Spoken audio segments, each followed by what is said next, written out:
Hello বন্ধুরা, চলে এসেছি নতুন একটি ভিডিও নিয়ে। আজকের ভিডিওতে আমাদের আলোচ্য বিষয় কৃষক বন্ধু যে প্রকল্প, সেই প্রকল্পতে আপনার নাম কি রয়েছে, অর্থাৎ আগে কি আপনি এই প্রকল্পের সঙ্গে যুক্ত ছিলেন। যদি থেকে থাকেন আর অথবা নাও থেকে থাকেন, এই ভিডিওটি অবশ্যই আপনার জন্যই হতে চলেছে।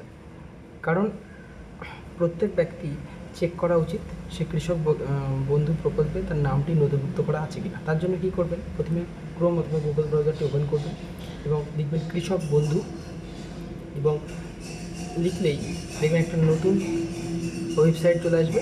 সেই ওয়েবসাইটটিতে আপনি ক্লিক করবেন, আর ক্লিক করার সাথে সাথে এখানে দেখতে পাচ্ছেন নথিভুক্ত কৃষকের তথ্য। তাহলে এখানে আপনি ক্লিক করলেন। এবার যিনি তার নামটি চেক করতে চাইছেন তার ভোটার আইডি, আধার কার্ড, ব্যাংক সংক্রান্ত তথ্য, মোবাইল নাম্বার, যেটা আপনি দিয়ে লিঙ্ক করেছিলেন এর আগে, সেটা দিয়ে আপনি চেক করতে পারেন। ধরুন এক্ষেত্রে আমি আধার কার্ড দিয়ে চেক করছি। এবার আধার যে কার্ড, সে আধার কার্ডটির নাম্বারটা এখানে আপনাকে পুট করতে হবে।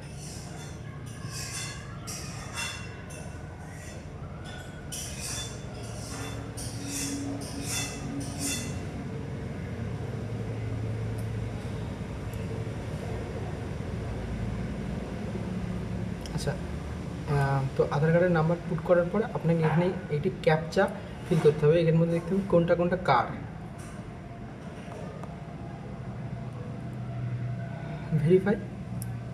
এবার আপনি সার্চ করুন। নো ডাটা ফাউন্ড, তার মানে আমি যে ব্যক্তির আধার নাম্বার এখানে পুট করেছি তিনি কৃষক বন্ধু প্রকল্পের আওতায় নেই। তাকে যদি আওতায় আসতে হয় তাকে নতুন করে আবেদন করতে হয়।